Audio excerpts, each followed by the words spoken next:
आज का ये जो प्रेस कॉन्फ्रेंस का मुद्दा है बहुत ही इम्पोर्टेंट टॉपिक है, ब्रेस्ट कैंसर अवेयरनेस मंथ। जैसा कि आप जानते हैं पूरे विश्व में अक्टूबर मंथ को ब्रेस्ट कैंसर अवेयरनेस के मंथ के रूप में मनाया जाता है।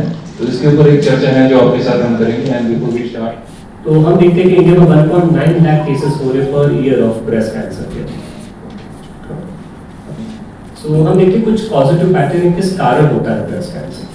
सबसे पहले अर्ली मेंसेस, यानी कि जल्दी मेंसेस लेडीज में जो जल्दी हो जाते हैं 8 साल 7 साल में शुरू हो जाते हैं, तो वो एक रिस्क फैक्टर है। लेट मेनोपॉज, यानी कि जो आपके मेंसेस 45 की एज के बाद भी आते हैं, वो भी एक रिस्क फैक्टर है। डिलेड फर्स्ट चाइल्ड बर्थ, पहले हम देखा करते थे, आज से हम 20 साल पहले देखे कि शादियां जल्दी होती थी, 21 साल में हो जाती थी, बच्चे 22 साल 23 साल में हो जाते थे। अब शादियां ही 30 साल में हो रही है, बच्चे 30-32 साल में होते हैं। तो late child birth is a very positive factor of breast cancer.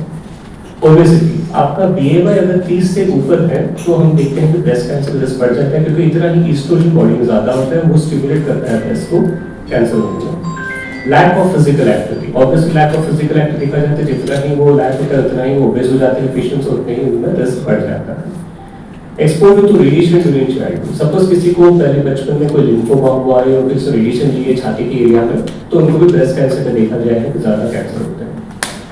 Oestrogen containing only ओसिपिल्स, एक ओरल कॉन्ट्रासेप्टिव पिल्स होती है जिसमें सिर्फ ईस्ट्रोजन की मात्रा ज्यादा है, तो भी ब्रेस्ट कैंसर कॉमन देखा जाता है। और सबसे इंपॉर्टेंट है फैमिली हिस्ट्री। हम काफी देखते हैं कि अब काफी फैमिलीज में अभी कैंसर हो रहे हैं और इसके कारण तो बच्चों को काफी कैंसर, तो स्पेशली ध्यान देना अगर किसी को मम्मी को या नानी को या first and second degree relatives को कैंसर हुआ है, तो जैसे ब्रेस्ट एंड ओवरी कैंसर या अंडे का कैंसर, तो उनमें ब्रेस्ट कैंसर की उनकी ज्यादा क्षमता है।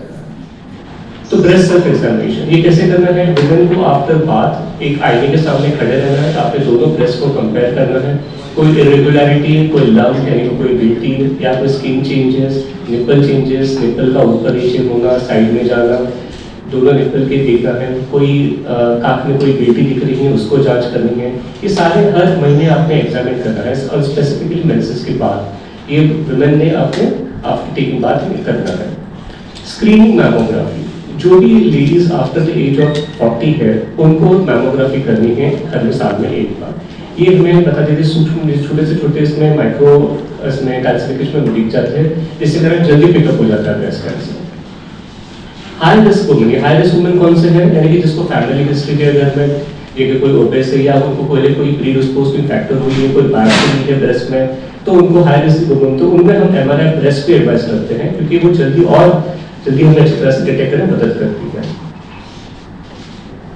हम कैसे प्रिवेंट करें, यानी कि सबसे देखा जाए तो अवेयरनेस मंथ है, तो हम प्रिवेंशन में जानना चाहिए कि ब्रेस्ट कैंसर को हम कैसे प्रिवेंट करें। तो सबसे पहले है मेंटेनिंग आइडियल बॉडी। आपका BMI 25 से नीचे हो, आप अच्छी तरह से फिजिकल एक्टिविटी करते हैं, खाने पीने में ध्यान रखें, आपका बॉडी वेट आइडियल रखें, तो आपको ब्रेस्ट कैंसर के बहुत कम चांसेस है। अवॉइड अल्कोहल इंटेक, जो महिला है कम से कम हफ्ते में 3 से ज्यादा बार अल्कोहल ले रहे हैं, तो उनको ब्रेस्ट कैंसर होने की काफी ज्यादा क्षमता है। अर्ली मैरिज करनी है 25 साल के पहले, और बच्चा भी 25 साल के पहले हो जाए, तो देखा जाए कि ब्रेस्ट कैंसर के रिस्क बहुत कम देखे जाते हैं। Breast feeding is also promoting less of oestrogen और मोर प्रोजेस्टेरोन सीक्रेट करने को लगता है, तो एटलीस्ट फॉर 1 ईयर हमने वुमेन को ये एडवाइस करें कि आप ब्रेस्ट फीडिंग करना है। Now, अब देखा जाए कि because of the progress in medical field, medical oncology आ रहा है कि काफी मार्कर्स आ रहे हैं जो हमें ब्रेस्ट कैंसर को डिटेक्ट करने में और उसको ट्रीट करने में काफी मदद करी। तो मेरी molecular oncology is very drastic role in treating and also detecting breast cancer early and also helping us to detect early and cure the breast cancer.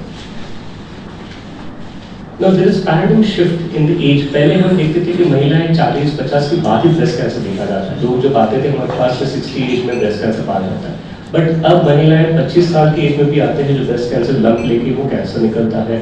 आज हम कुछ ही दिन 2 महीने पहले हमें 19 साल की लड़की को हमने कैंसर डिटेक्ट किया है इसी हॉस्पिटल में, और उनको ब्रेस्ट कैंसर था, उसको ट्रीट किया है। सो ऐसा अब एज बार रहा नहीं। पहले देखते थे कि बस लेट एज में 60 के बाद ही कैंसर होता है, पहले तो कभी हुआ नहीं। अब हम 19 साल 20 साल में भी लड़कियों को देख रहे हैं कि ब्रेस्ट कैंसर हो रहे हैं। 25% of the women who are coming into the hospital and breast cancer less than 40 years of age। Younger women क्या होता है प्रॉब्लम उसमें कैंसर एग्रेसिव होता है, वो ज़्यादा जल्दी फैलता है, और जो ट्रीटमेंट हम देते हैं उससे भी वो कम रिस्पॉन्स करता है, कि जल्दी फैलता है और जल्दी पेशेंट को ज़्यादा हानि करता है। हमारे इंडियन सीनियरों क्या है स्क्रीनिंग में, हमारे यहाँ कोई गवर्नमेंट रूल नहीं है स्क्रीनिंग के लिए। यूएस में भी जाओ या यूरोप में जाओ तो वहाँ स्क्रीनिंग मैंडेटरी होती है हर औरतों को 40 साल के बाद। इंडिया में ऐसा कोई फॉलो नहीं होता, या जो महिलाएं उसको अवॉइड करती हैं। तो हमें एडवाइस करना है हर women after the age of 40 आपने ईयरली एक बार एक्सरे मैमोग्राफी कर लेंगे। इंडियन वुमेन देखा है 75% of women don't do any mammography. They shy, some religious issues है, वो जाते नहीं हॉस्पिटल के डॉक्टर को मिलते नहीं और वो अवॉइड करते हैं mammography. Mammography is key to detect early breast cancer. अगर आपको ब्रेस्ट कैंसर से बचना है तो मैमोग्राफी बहुत बहुत जरूरी है। ये बहुत जरूरी है, सबको समझाना है कि this is awareness month. Her women को देखना है कि हाँ मैं अब तो जागरूक हूँ और मैं 40 साल के बाद हमेशा ईयरली मैमोग्राफी करूँगी। सोशल स्टिग्मा, एक ब्रेस्ट कैंसर एक ऐसा पता चल जाता है कि लोगों ब्रेस्ट को जो कैंसर है बचेंगे नहीं, ये कुछ होने वाला नहीं है, हॉस्पिटल जाके लोग लूट ही रहेंगे, ऐसा कुछ नहीं है। Breast cancer is very treatable disease. उसको बहुत अच्छे ट्रीटमेंट्स आए, मॉलिक्यूलर लेवल पे भी आ गए हैं, कीमोथेरेपी है, रेडिएशन, सर्जरी से काफी हद तक क्योर कर रहा है। इवन स्टेज 3 कैंसर अब क्योर हो रहे हैं। तो ये स्टिग्मा हटाना है हमें सोशल से और हमें जागरूक होना है कि हमें ब्रेस्ट कैंसर को ट्रीट करना है।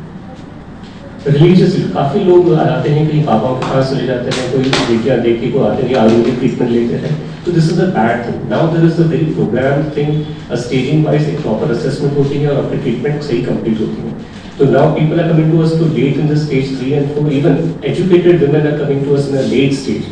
I'm really surprised कि वो लोग क्यों नहीं आते हैं। रेडिएशन ब्रेस्ट कैंसर में ऐसा है कि स्टेज 2 में कुछ केसेस में, लेकिन स्टेज 3 and 4 में 3 में there is role of radiation के लिए। एडवांस टेक्निक से क्या होता है कि बेनिफिट ज़्यादा होता है और साइड इफेक्ट्स जो है वो कम होते हैं।